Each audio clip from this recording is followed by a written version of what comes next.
There's a button in your BMW right now that can clear certain warning messages and reset your service indicator instantly. No dealer visit, no $180 diagnostic fee, just one long press. Sounds too good to be true, right? Well, it's real. But it's also not the miracle fix the internet makes it out to be. And here's the part most videos skip. A reset can only ever fix a symptom caused by a glitch, a software hiccup, or a learned value gone wrong. It cannot repair an actual broken part. Keep that one sentence in your head for the rest of this video, because it's going to save you from a mistake a lot of BMW owners make. Today I'm breaking down every real reset your BMW has, what each one actually touches, and which one most owners never learn to do correctly. Stick around, because the button in the thumbnail isn't even close to the one that matters most. Section 1. BMW isn't one computer, it's a dozen. Before we get into the buttons, you need to understand something most BMW owners never think about. Your BMW isn't running on one single computer. It's running on a network of them, sometimes 15, 20, even more depending on the model. There's the DME, which is your engine's brain. There's the body control module, the iDrive computer, the steering angle module, the transmission control unit, and a handful of others all talking to each other over a shared network. Why does this matter? Because when someone says, reset your car's computer, they're usually only talking about one of these systems, and it's rarely the one causing your actual problem. A reset that clears an iDrive glitch does nothing for a misfire code. A reset that clears your service light does nothing for a failing sensor. Knowing which reset touches which system is the difference between actually fixing something and just covering it up for a week. Think of it less like flipping one master switch and more like restarting one department in a large office building. Restarting IT doesn't fix a plumbing problem down the hall. Restarting the front desk computer doesn't reboot the elevators.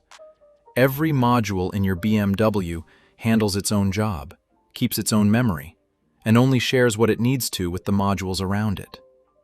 That's actually good design. It's why a glitch in your infotainment screen doesn't usually take down your engine. But it also means there's no single reset that touches everything at once, no matter what a video title might promise. Section 2. The button in the thumbnail. This is the most misunderstood reset in the entire BMW lineup. You've probably seen the stalk on your steering column, or the button near your instrument cluster that controls your trip odometer. Press it quickly, and it cycles between trip A, trip B, and your average miles per gallon. But hold it down for several seconds, and you get a menu that lets you reset your service interval. Here's the myth. People think this reset touches your engine computer. It doesn't. This long press only talks to your instrument cluster and your condition-based service system, the thing that tells you when you're due for an oil change or brake fluid flush. It does not clear check engine lights. It does not fix rough idle. It does not touch anything stored in your DME. What it is genuinely useful for. If you just did your own oil change and the dashboard still says "service due," this clears that message so your maintenance tracking stays accurate. That's a real, legitimate use. Just don't confuse it with an engine reset, because that's not what's happening here. So if that's not the reset that actually fixes things, what is? That takes us to the next one. Section 3. The iDrive Soft Reset.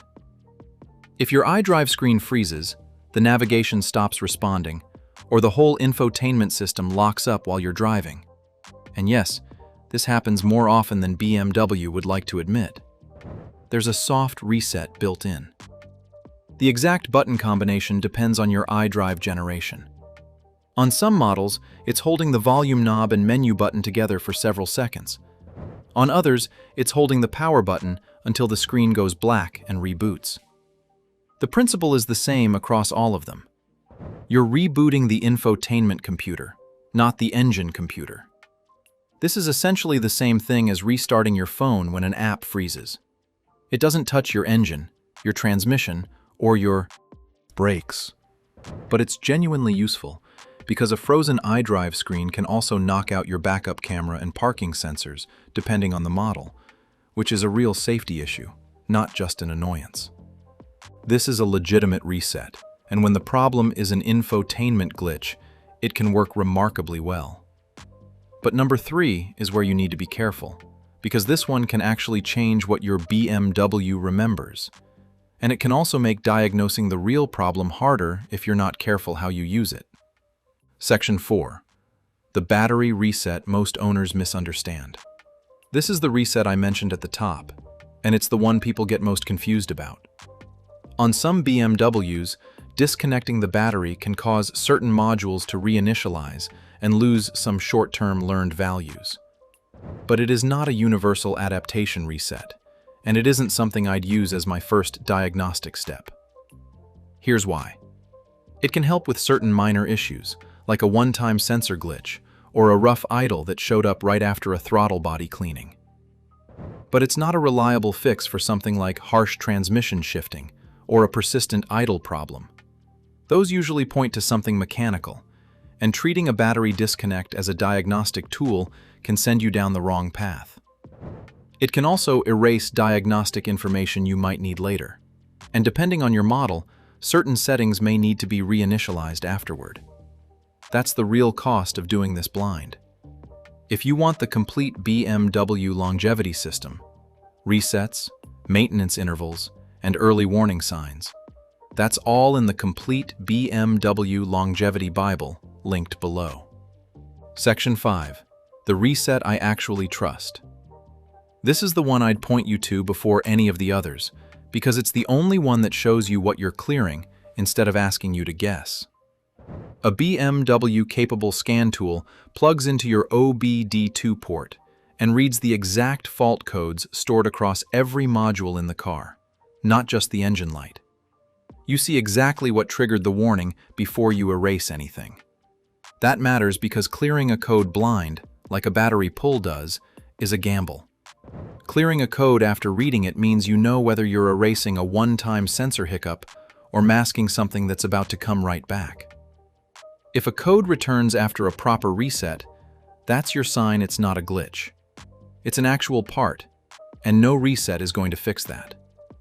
A decent scan tool also gives you something a battery disconnect never will: freeze frame data.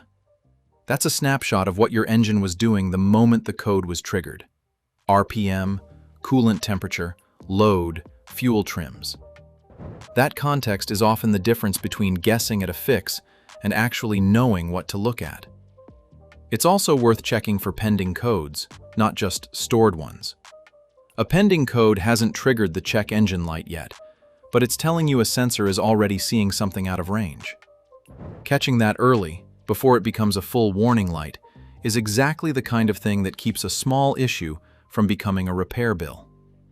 Section 6. What none of these resets can fix.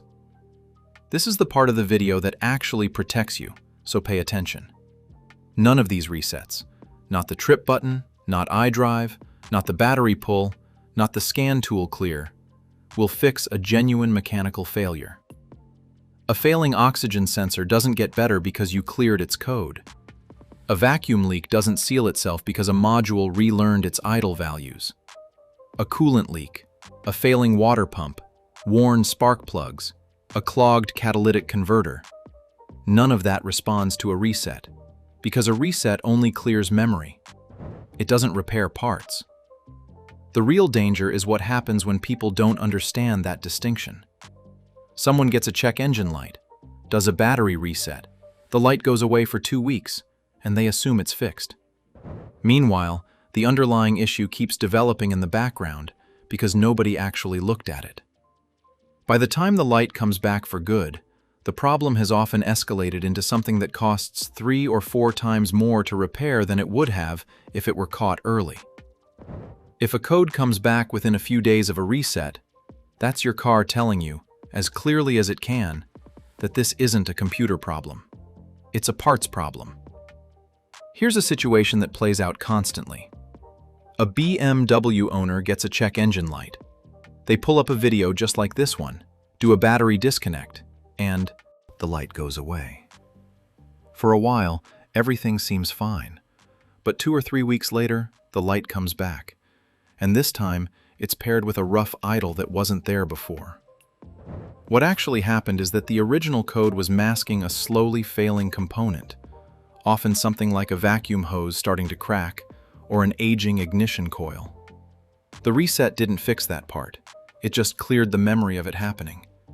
The part kept degrading the entire time the dashboard looked clean, and by the time the light returned, the problem had progressed further than it needed to. This is the exact pattern to watch for. A code that clears and never comes back is usually a genuine glitch.